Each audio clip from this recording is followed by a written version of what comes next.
When the Allied forces prepared to invade and occupy Italy in 1943, the British Naval Intelligence Division planned 4 handbooks for the use of persons in His Majesty's service only, comprising exhaustive accounts of every aspect of the country.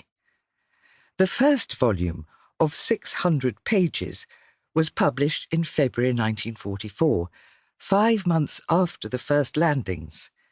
Packed with diagrams and pull-out maps, it describes Italy's coastal and regional topography.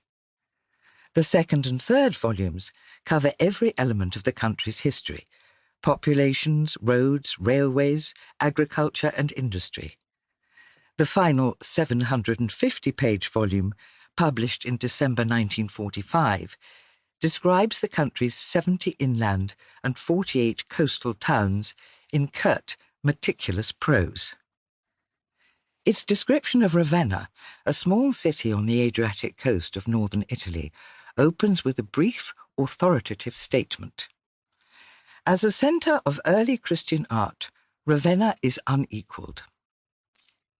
But by the time this volume was published, many parts of the city were in ruins, and some of its unequalled early Christian art had been destroyed over the course of 52 Allied bombing raids.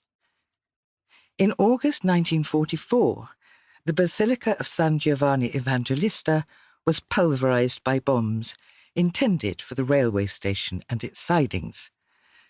This mid-5th century church had been decorated in mosaic. Those on the floor had already been lost when the church was modernized in the 17th century. In 1944, the entire building was shattered. If you have never visited the city of Ravenna, you have missed an amazing experience, an extraordinary delight, which this book aims to recreate. I open my history of its unique role and significance with a grim salute to this recent damage, because it spun a thread that led me to write this study. The Italians are among the finest art restorers in the world.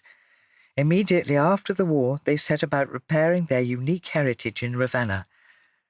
To raise the funds for this and re-establish tourism, an exhibition was mounted that reproduced some of its most glorious mosaic images, which toured Paris, London, and New York in the 1950s. As it passed through England, my mother, at the time a doctor working in general practice, went to see it. Some years later, she decided to visit Italy for herself and to introduce me to it as a teenager.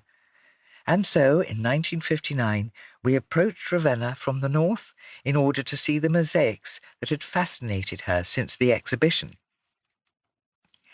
I recall vividly that we caught sight of the Abbey of Pomposa, its red brick bell tower shimmering in the setting sun. Within the city, the mausoleum of Galla Placidia made a lasting impression on me, with its mosaic of starry sky hanging suspended above the doves and deer drinking at fountains, and the fascinating geometric patterns covering every arch that supported the dome.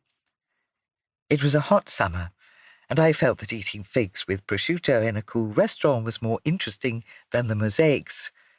But a seed of curiosity had been implanted, and a postcard with the portrait of Empress Theodora from the Church of San Vitale accompanied me to university. Also, I'm told, I often mentioned the visit. 40 years later, when we were on holiday in Tuscany, as a surprise, my partner booked us onto an extended all-day trip so that he could see what had impressed me. Refreshed and thrilled by the intense, compressed tour of Ravenna's major sites, I bought the local guidebooks and settled in for the drive back.